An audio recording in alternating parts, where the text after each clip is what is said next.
देखिए, सवाल विपक्ष की तरफ से कहा जाए तो चाहे पुलिस प्रशासन काम करे या ना करे, क्योंकि उनका काम है सवाल करना, लेकिन अब महत्वपूर्ण ये हो जाता है जिस तरह से सवाल खड़े हो रहे हैं कि निराधार काम किया जा रहा है, उस कामों को लेकर कहीं ना कहीं पूरी तरह से काम करती हुई प्रशासन नजर नहीं आ रही है। कई चीजों को, कई तथ्यों को छुपाने का काम किया जा रहा है। कपिल गोड़ हमारे साथ जुड़ गए हैं सीधा इस खबर पर ज्यादा जानकारी देने के लिए। कपिल गोड़, अब टूल किट की हम बात करें, लगातार टूल किट जिस तरह से तूल पकड़ता हुआ और सुर्खियां बटोरता हुआ सामने आ रहा था, कहीं ना कहीं अब ये टूल किट जिस तरह किसान आंदोलन से, क्योंकि 26 जनवरी को जो हुआ वो सबने देखा, 7वां नाम भी सामने आ गया है, क्या कहें और कितने लोग इसमें जुड़े हो सकते हैं?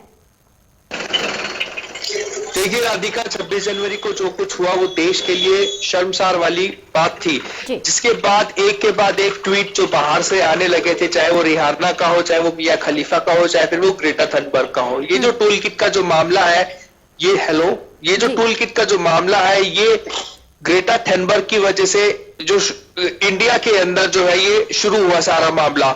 इसमें हमने देखा कि किस तरीके से दिशा रवि का नाम सामने आया। 21 साल की जो लड़की है उसको गिरफ्तार किया गया साइबर सेल की तरफ से, साइबर सेल पुलिस ने गिरफ्तार भी किया, और उसके बाद एक के बाद एक इसमें कई नाम जो है जुड़ते हुए चले गए। हालांकि विपक्ष जो है लगातार इस मुद्दे को राजनीति कर रहा है। इस मुद्दे के ऊपर उसका कहना यह है कि प्रोटेस्ट करने का अधिकार तो हर किसी को होता है, लेकिन दिशा रवि ने ऐसा कौन सा देशद्रोह का काम कर दिया जो उसके ऊपर देशद्रोह का जो है आरोप लगाया गया है। तो कहीं ना कहीं ये बात साफ है कि कहीं ना इस जो किसान आंदोलन है उसका राजनीतिकरण बहुत जोर शोर से चल रहा है, और ये राजनीति टूल किट का जो पूरा मामला है, ये बात थी उसमें ग्रेटा थनबर्ग से उसमें बातचीत थी, उसमें ये पूछा गया था कि क्या आप वहां पर ठीक है, तो उनका वापस में ग्रेटा थनबर्ग का रिप्लाई भी उसमें आया था, वापस जवाब आया था कि अब जो है हालात ज्यादा बिगड़ते जा रहे हैं। बिल्कुल है, लेकिन कपिल, जब हम और नामों का जिक्र करते हैं तो कहीं ना कहीं एक भूमिका पीटर की भी रही थी, जिससे में ये कहा जा रहा है कि पीटर की भूमिका आईएसआई के साथ लिंक भी उसका है, और भूमिका वो पहले निभा चुका है। 2006 से पुलिस उसकी तलाश कर रही है। खालिस्तान संगठन से भी उसका कहीं ना कहीं संपर्क है। क्या उसके बारे में भी कोई पता लग पाया है क्या? क्योंकि ये पूरी साजिश पीटर की तरफ से रची जा रही थी, और ये अब मोहरे की तरह इस्तेमाल कर रहा था। दिशा रवि हो, निकिता जैकब हो, या फिर अब जो 7वां नाम आ रहा है उनको। देखिए हर्ष, 2006 की बहुत पहले की बात है। उस टाइम पे हम ये भी कह सकते हैं कि हमारा साइबर सेल जो है उतना एक्टिव नहीं था, या उस तरीके की टेक्निक्स हमारे पास नहीं थी। लेकिन आज के टाइम में साइबर सेल इंडिया का जो है वो वन ऑफ द बेस्ट जो है वर्ल्ड के अंदर गिना जाता है, उसकी गिनती होती है। दूसरी बात रही पीटर की, पहले ही जो सुरक्षा एजेंसियां है, जो जांच एजेंसियां है, वो पहले ही इस चीज से आगाह कर चुकी थी कि कोई बाहर का शख्स भी इसके अंदर जिसके लिंक तार जो है आईएसआई से जुड़े हो या फिर किसी और ऐसे संगठन से जुड़े हो जो भारत का हित नहीं चाहता हो, उससे तरह उसके जुड़े हो सकते हैं। तो ये बात पहले ही जो सुरक्षा एजेंसी है वो क्लियर कर चुकी थी। लेकिन आपने एक बात कही कि साइबर सेल जिस तरीके से एक्टिव था, तो कहीं ना कहीं जब किसान आंदोलन हो रहा था कपिल, तो सरकार पूरी नजर बनाए हुए थी। जब ये सोशल मीडिया पर एक्टिविटी की जा रही थी, तब क्या सरकार की नजर नहीं थी? क्योंकि जब ये एक्टिविटी कर दी जाती है, पूरी 26 तारीख का उपद्रव हो जाता है, उसके बाद पता लगता है कि ग्रेटा थनबर्ग से बातचीत दिशा रवि की हुई थी, और अब ये मामला सामने आता है। क्या ये पहले ही आ जाना चाहिए था? गिरफ्तारी पहले हो जानी चाहिए थी? देखिए हर्ष, क्या था कि जब दिल्ली पुलिस की जो साइबर सेल है उसने पहले ही क्लियर कर दिया था कि पाकिस्तान के कई हजारों अकाउंट से जो है ट्विटर के अकाउंट जो है उनको हैंडल किया जा रहा है इस किसान आंदोलन को जो है डाइवर्ट करने के लिए। ये बात पहले साइबर सेल की पुलिस जो है वो कह चुकी थी। दूसरी रही बात ग्रेटा थनबर्ग की, तो कई बार क्या होता है कि लूप होल कई बच जाते हैं। ये सोशल मीडिया का जमाना है, इसमें बहुत सारे लूप होल्स होते हैं, जिसकी वजह से कई बार इस तरीके के मुजरिम जो है वो सामने तो आते हैं लेकिन कुछ टाइम बाद सामने आते हैं। चाहे हो सकता है कि वो घटना घटने के बाद सामने आए, लेकिन वो सामने जरूर आते हैं। तो ये सोशल मीडिया के जो लूप होल्स है, सरकार इसके ऊपर काम कर रही है। रही बात ग्रेटा थनबर्ग की गिरफ्तारी की या फिर उसकी, तो उसके लिए भी साइबर सेल जो है वो बहुत एक्टिव है, उसका पूरा उसको फॉलो किया हुआ है। बिल्कुल कपिल गोड़, ये तो चीजें कहीं ना कहीं अब देखने वाली होगी। जिस तरह से एक के बाद एक नाम सामने आ रहे हैं टूल किट से जुड़े हुए लोगों को, तो तमाम चीजें सामने आएगी, और सच्चाई कहता है कि दूध का दूध और पानी का पानी होने वाला है। लेकिन जो सवाल खड़े हो रहे हैं उन पर भी कहीं ना कहीं गौर फरमाया जा रहा है कि ये चीजें कहीं ना कहीं निराधार होती हुई नजर आ रही है। बहुत बहुत शुक्रिया तमाम जानकारी देने के लिए। अब आगे बढ़ते हैं और अगली खबर पर नजर डालते हैं। बात महंगाई को लेकर कर लेते हैं। लगातार महंगाई आसमान को पहुंच रही है। ऐसा इसलिए कह रहे हैं क्योंकि बजट आने के बाद हर किसी को जो उम्मीद बजट से जुड़ी हुई थी कि बजट आएगा तो कहीं ना कहीं हमारे घर का बजट ठीक होगा, या बजट उल्टा हिल सा गया है। कहते हैं कि 2 बार से चुनी हुई सरकार कहीं ना कहीं ऐसा सिला मिला है, क्योंकि आम जनता की हम बात कर रहे हैं। तो अब लगातार पेट्रोल और डीजल के भाव बढ़ते हुए नजर आ रहे हैं। आज भी कहीं ना कहीं पेट्रोल और डीजल के भाव बढ़ सकते हैं। लगातार आपको कहें तो पेट्रोल डीजल के भाव बढ़ते हुए सामने 89.54 रुपए का हुआ पेट्रोल। तो लगातार अब कहीं ना कहीं 100 के पार ना पहुंच जाए, ये डर आम जनता को सता रहा है। आज फिर से बढ़ सकता है पेट्रोल डीजल के दाम। ये बड़ी जानकारी हम आपको दे देते हैं। 89.54 रुपए का पेट्रोल हो चुका है। अब इससे भी ज्यादा कहीं ना कहीं आसार जताया जा रहा है। मुंबई में बात करें तो 86 रुपए लीटर पेट्रोल डीजल बताया जा रहा है। रोज सुबह 6 बजे पेट्रोल डीजल के भाव जो है वो तय होते हैं। अब लगातार इस तरह की खबरें सामने आ रही हैं कि कहीं ना कहीं ये भाव बढ़ ना जाए। बिल्कुल, भोपाल के अंदर 100 के पार कल हुआ था। आज राजस्थान के गंगानगर में 100 के पार पेट्रोल डीजल के दाम पहुंच गए हैं। मुंबई में 96 रुपए के पार पेट्रोल डीजल के दाम बढ़ गए हैं। यानी सुबह सुबह जब आप सोकर उठते हैं और घर के बाहर निकलना होता है आपको, और पेट्रोल डीजल पर जब आप लेने के लिए पहुंचते हैं तो कहीं ना कहीं आपको एक अचंभा सा होता होगा, क्योंकि लगातार आज 9वां दिन हो गया है पेट्रोल डीजल के दाम बढ़ रहे हैं। जानकारी हम आपको दे रहे हैं कि अलग अलग राज्य में कितना दाम पेट्रोल और डीजल का हो गया है। फिलहाल भोपाल और राजस्थान का जिक्र करते हैं तो वहां पर 100 के पार पहुंच गया है पेट्रोल डीजल का दाम, यानी शतक लगा चुका है। और सरकार अभी कोई भी मूड में नजर नहीं आ रही है कि पेट्रोल डीजल के दाम कम कर दिए जाएं, क्योंकि मंत्री साहब जो केंद्रीय मंत्री हैं उनका लगभग यही कहना है कि अंतर्राष्ट्रीय बाजार के कारण पेट्रोल को फॉलो किया हुआ है। बिल्कुल कपिल गौड़, ये तो चीजें कहीं ना कहीं अब देखने वाली होगी। जिस तरह से एक के बाद एक नाम सामने आ रहे हैं टूल किट से जुड़े हुए लोगों को, तो तमाम चीजें सामने आएगी। और सच्चाई कहते हैं कि दूध का दूध और पानी का पानी होने वाला है। लेकिन जो सवाल खड़े हो रहे हैं उन पर भी कहीं ना कहीं गौर फरमाया जा रहा है कि ये चीजें कहीं ना कहीं निराधार होती हुई नजर आ रही है। बहुत बहुत शुक्रिया तमाम जानकारी देने के लिए। अब आगे बढ़ते हैं और अगली खबर पर नजर डालते हैं। बात महंगाई को लेकर कर लेते हैं। लगातार महंगाई आसमान को पहुंच रही है। ऐसा इसलिए कह रहे हैं क्योंकि बजट आने के बाद हर किसी को जो उम्मीद बजट से जुड़ी हुई थी कि बजट आएगा तो कहीं ना कहीं हमारे घर का बजट ठीक होगा, या बजट उल्टा हिल सा गया है। कहते हैं कि 2 बार से चुनी हुई सरकार कहीं ना कहीं ऐसा सिला मिला है, क्योंकि आम जनता की हम बात कर रहे हैं। तो अब लगातार पेट्रोल और डीजल के भाव बढ़ते हुए नजर आ रहे हैं। आज भी कहीं ना कहीं पेट्रोल और डीजल के भाव बढ़ सकते हैं। लगातार आपको कहें तो पेट्रोल डीजल के भाव बढ़ते हुए सामने 89.54 रुपए का हुआ पेट्रोल। तो लगातार अब कहीं ना कहीं 100 के पार ना पहुंच जाए, ये डर आम जनता को सता रहा है। आज फिर से बढ़ सकता है पेट्रोल डीजल के दाम। ये बड़ी जानकारी हम आपको दे देते हैं। 89.54 रुपए का पेट्रोल हो चुका है। अब इससे भी ज्यादा कहीं ना कहीं आसार जताया जा रहा है। मुंबई में बात करें तो 86 रुपए लीटर पेट्रोल डीजल बताया जा रहा है। रोज सुबह 6 बजे पेट्रोल डीजल के भाव जो है वो तय होते हैं। अब लगातार इस तरह की खबरें सामने आ रही हैं कि कहीं ना कहीं ये भाव बढ़ ना जाए। बिल्कुल, भोपाल के अंदर पेट्रोल डीजल के दामों में बढ़ोतरी हो रही है।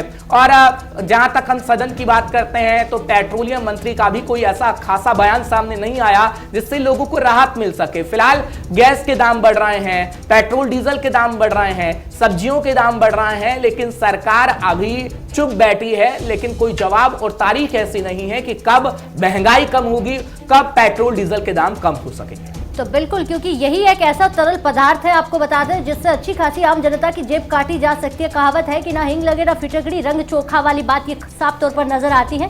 क्योंकि जिस तरह लगातार पेट्रोल डीजल के भाव बढ़ रहे हैं तो कहीं ना कहीं अब राजस्थान भोपाल 100 के पार कर चुका है। तो ये दिल्ली के हालात ना बन जाए, क्योंकि आम जनता का यही कहना है बार बार जब घर से बाहर निकलते हैं तो सबसे पहले जो गाड़ी में जरूरत होती है वो पेट्रोल डीजल की होती है। उसके बिना मंजिल तक पहुंचना आसान नहीं है।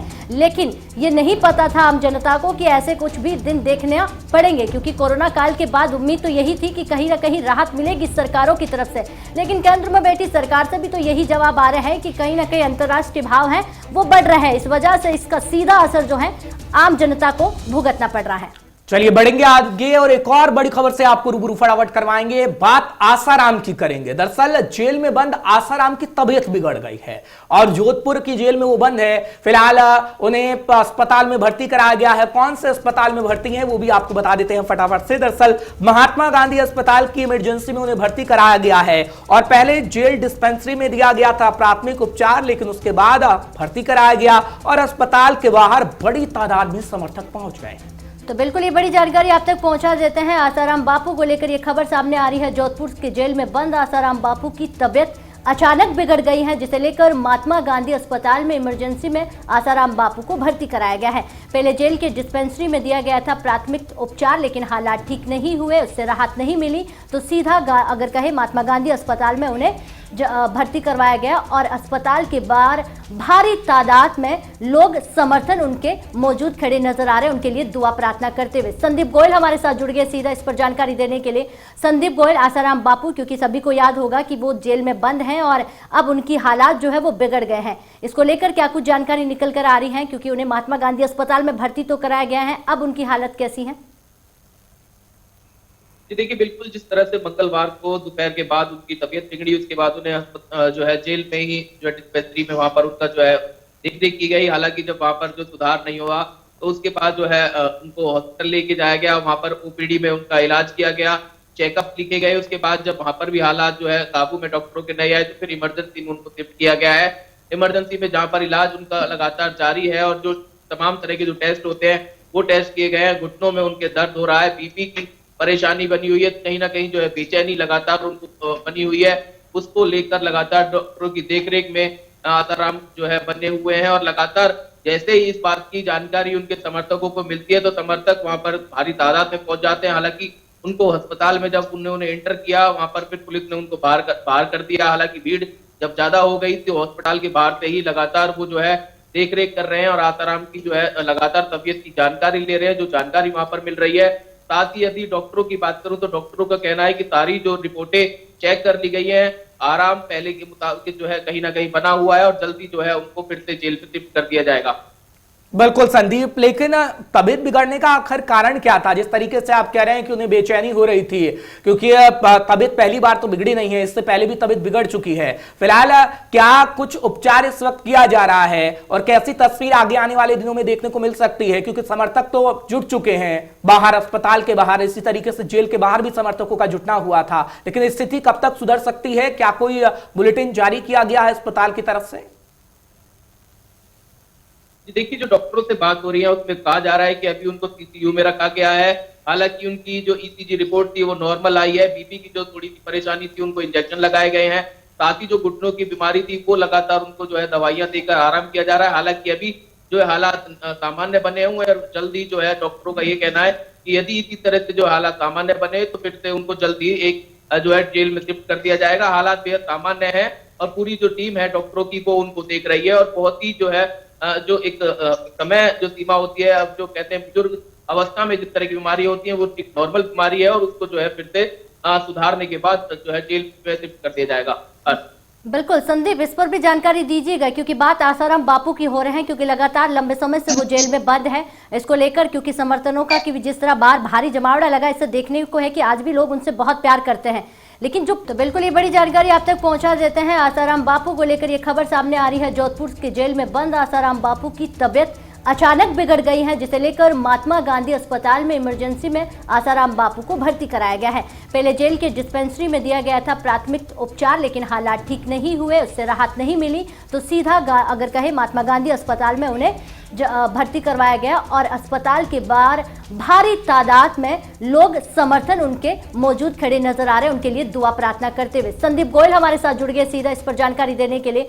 संदीप गोयल, आसाराम बापू, क्योंकि सभी को याद होगा कि वो जेल में बंद हैं और अब उनकी हालात जो है वो बिगड़ गए हैं, इसको लेकर क्या कुछ जानकारी निकल कर आ रही है? क्योंकि उन्हें महात्मा गांधी अस्पताल में भर्ती तो कराया गया है, अब उनकी हालत कैसी है? देखिए, बिल्कुल जिस तरह से मंगलवार को दोपहर के बाद उनकी तबीयत बिगड़ी, उसके बाद उन्हें जो है जेल में ही जो है डिस्पेंसरी में वहां पर उनका जो है देख की गई। हालांकि जब वहां पर जो सुधार नहीं हुआ तो उसके बाद जो है उनको हॉस्पिटल लेके जाया गया, वहां पर ओपीडी में उनका इलाज किया गया, चेकअप लिखे गए। उसके बाद जब वहां पर भी हालात जो है काबू में डॉक्टरों के नहीं आए तो फिर इमरजेंसी में उनको शिफ्ट किया गया है।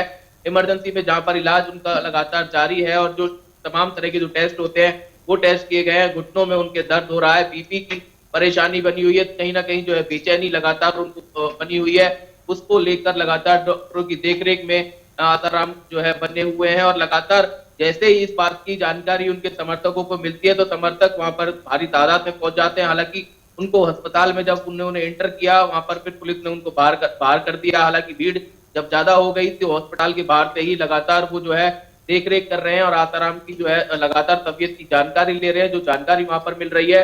साथ ही यदि डॉक्टरों की बात करूं तो डॉक्टरों का कहना है कि